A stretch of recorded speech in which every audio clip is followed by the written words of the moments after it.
ज्यों बच्चा गऊ की नजर में, यूं साईं को संत, भक्तों के पीछे फिरे वो भक्त वत्सल भगवंत।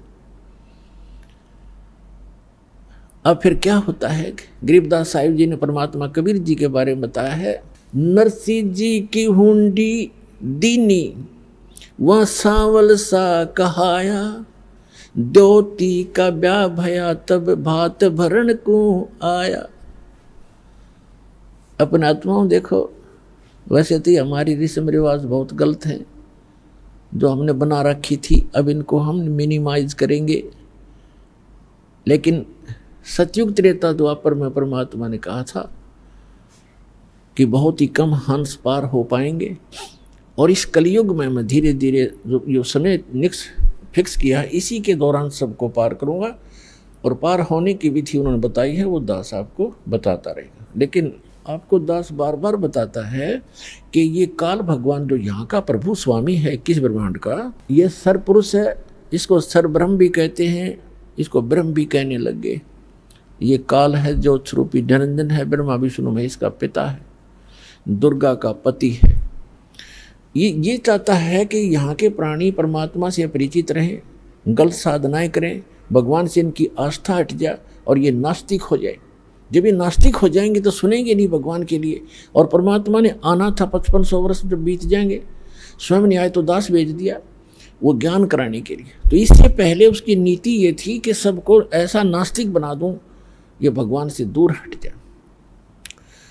और परमात्मा ये चाहते हैं कि इनमें इस कलयुग की पिछली पीढ़ी तक परमात्मा की आस्था चाह बनी रहे। आज तक हम देखो नरसिंह जी जैसे महापुरुष के उदाहरण आज तक गुणगान करते आए जितने भी प्रचारक थे, और जिस कारण से हमारी आस्था बनी रही कि भगवान ऐसा करता ही करता है।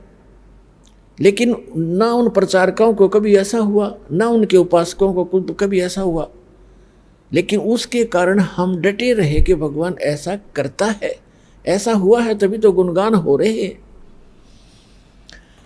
अब क्या हुआ कि एक दिन उसकी लड़की का विवाह, लड़की ब्याह रखी थी, विवाह कर रखा था उसका, लड़की जवान होगी, उसका विवाह हुआ।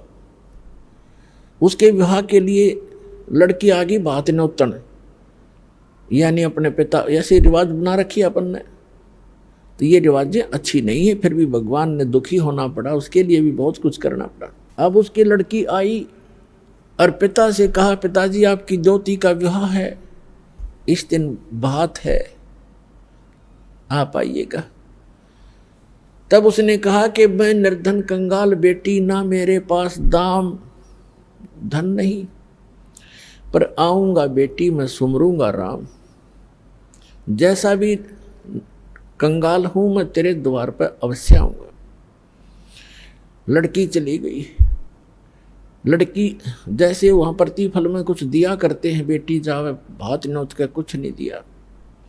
इसको देखकर उसकी सास, लड़की की सास ने बहुत कुछ उलाहने दिए, लड़की को बहुत बुरा भला कहा कि उसने नाश कर दिया, सारी संपत्ति लुटा दी, कंगाल होकर बैठ के हमारी बेइज्जती करवा दी, कदे कदे हमारी इज्जत शिखर में थी। अब लड़की बोल रहा क्या, बेचारी सब्र का घूंट आंसू में टपकाने लगी, बैठ गई एक तरफ जाकर।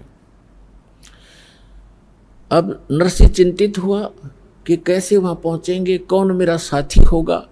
यदि वो सेठ होता और भात आ जाता, उसके साथ जाने वाले सैकड़ों इकट्ठे हो जाते गांव नगर के आदमी, और उस दिन कोई नहीं आया।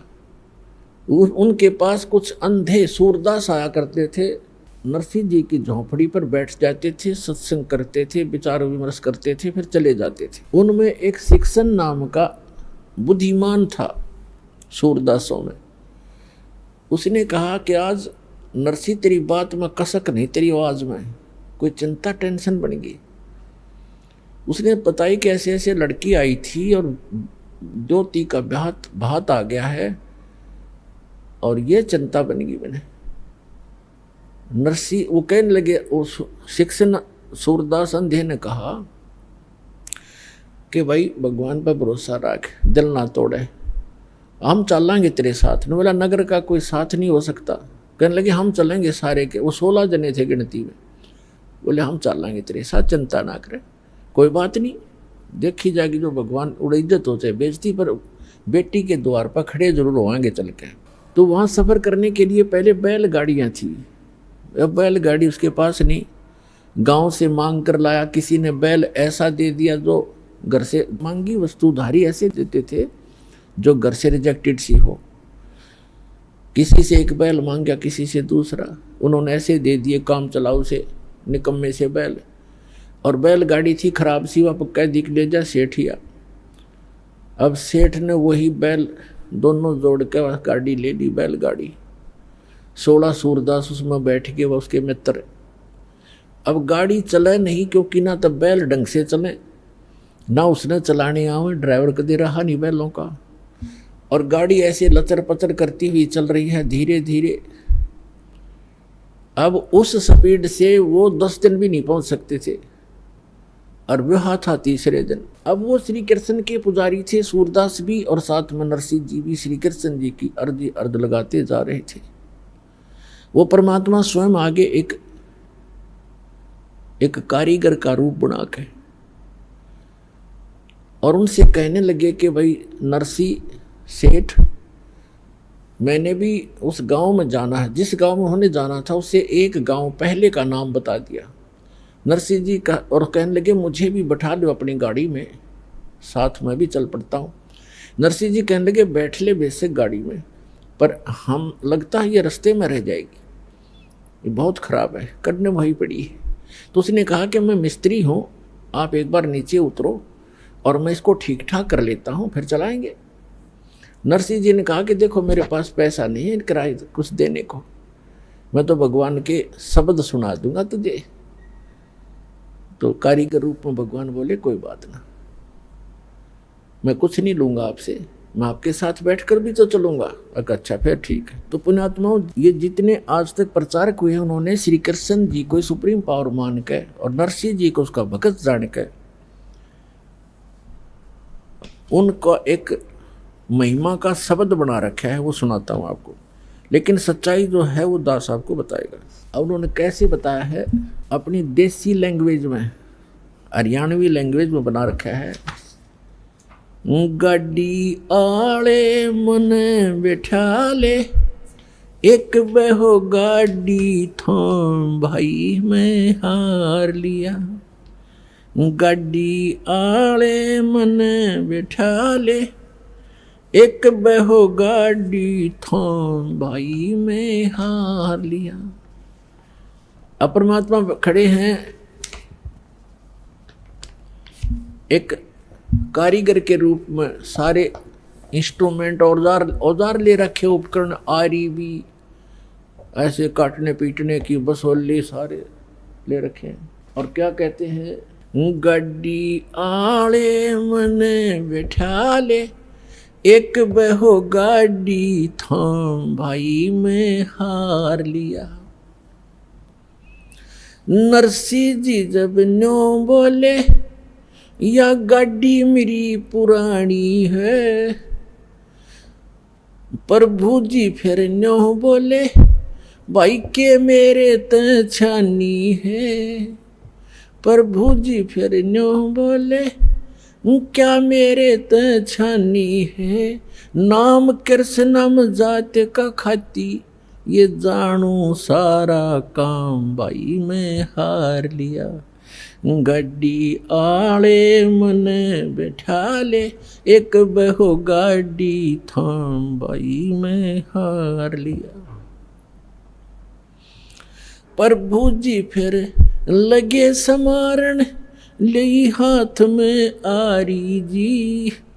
नरसिंह जी की वह टूटी गाड़ी, अरने आप समारी जी। प्रभु जी जब लगे संवारण, ले हाथ में आरी जी। नरसिंह जी की वह टूटी ही गाड़ी, अरने आप समारी जी। नरसिंह बोला मैं शब्द सुना दूं, ना देने को दाम भाई मैं हार लिया। गाड़ी वाले मने बैठा ले, एक बहो गाड़ी थाम भाई मैं हार लिया। 16 सूरदास बैठे गाड़ी में, रटे राम की माला जी। 16 सूरदास बैठे गाड़ी में, वो रटे राम की माला जी। पवन समान गाड़ी चाली, जब भगवान बने गढ़वाला जी। पवन समान गाड़ी चाली, जब भगवान बने गढ़वाला जी।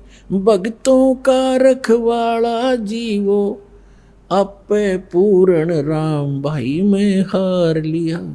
गड्डी आले मने बैठा ले, एक बहो गाड़ी थाम बाई में हार लिया।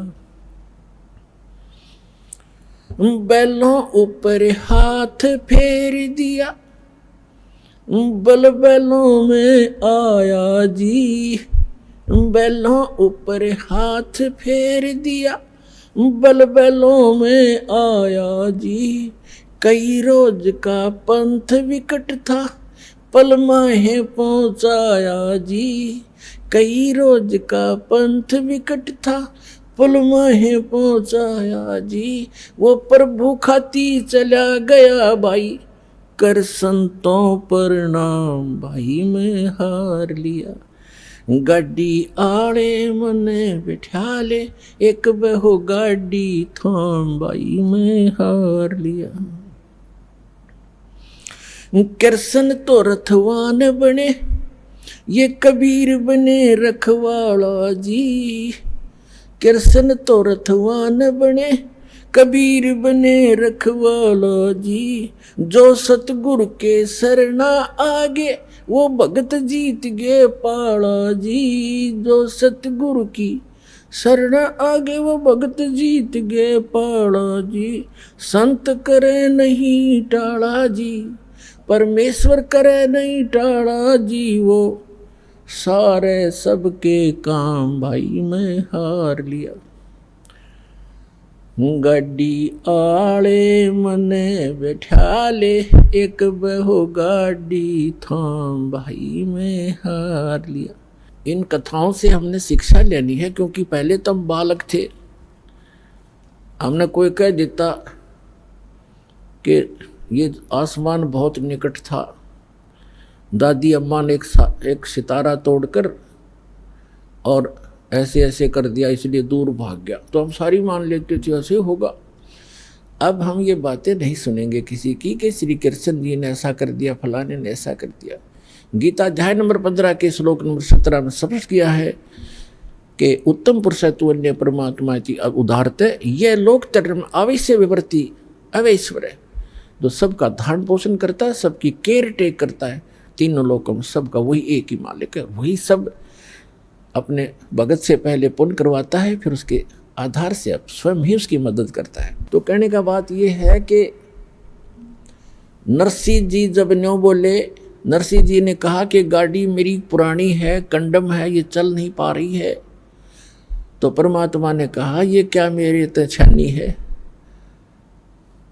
अब तेरा दुख क्या मुझसे छुपा है, मुझे क्या बताना चाह रहा भक्त, मुझे पता है, इसलिए मैं आया हूँ। तो पुण्यात्माओं, जब हम भगवान पर आश्रित होंगे, पर महाराज इतनी हिम्मत रही कोई ना कि हम यहाँ तक सेक्रीफाइस कर सके, पर परमात्मा ने दूसरा तरीका अपना दिया कि तुम अपना लगे रहो, एक दिन अवश्य होगा। अब जैसे विश्वास करने के दो तरीके होते हैं, एक तो यूं मान ले कि जो सामने वाला कह रहा है यह बात सच्ची होगी,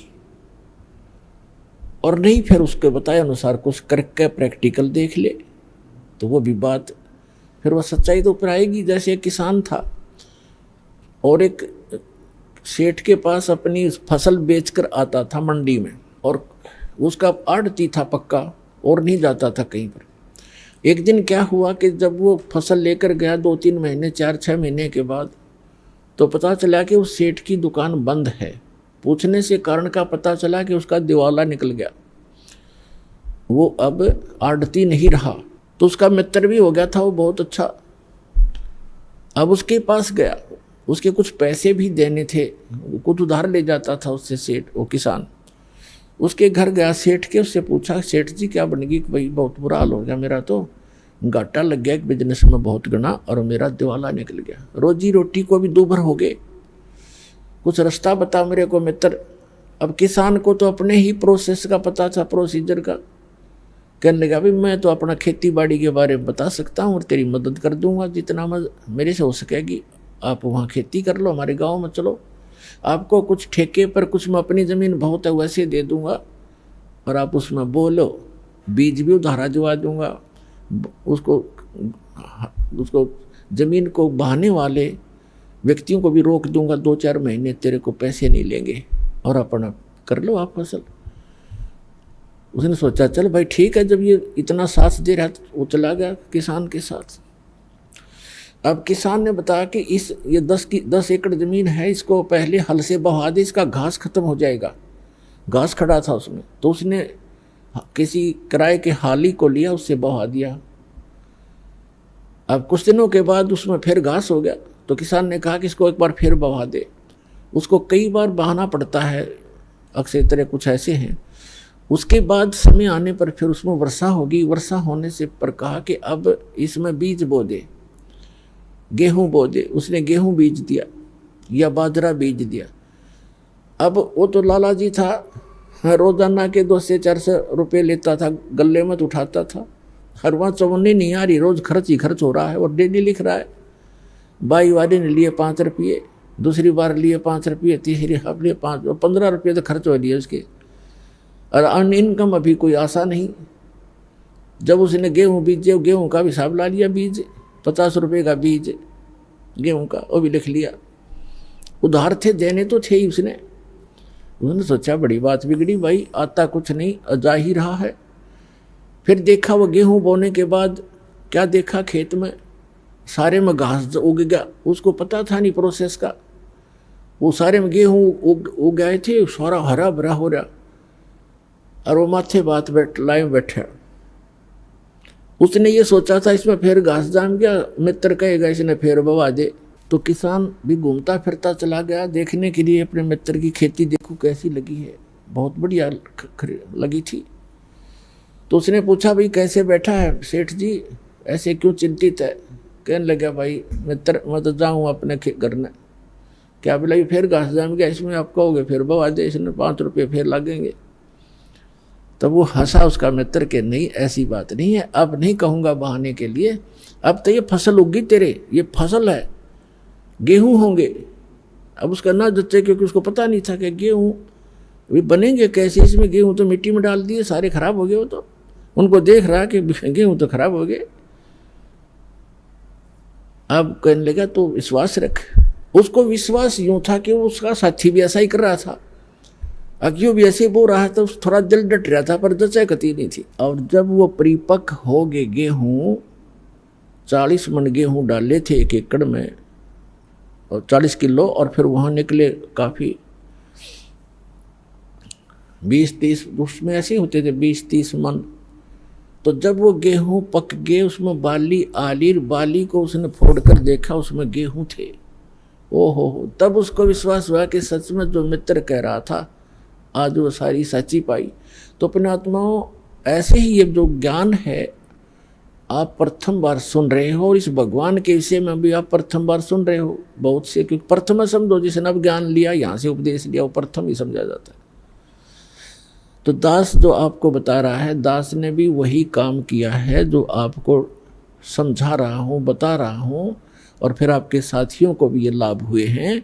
तो आप इनको देखकर और इस ज्ञान को आधार बनाकर ये करते रहना, एक दिन विश्वास आप पे हो जाएगा। तो इस प्रकार हम जो साधना किया करते थे वो गलत करते थे।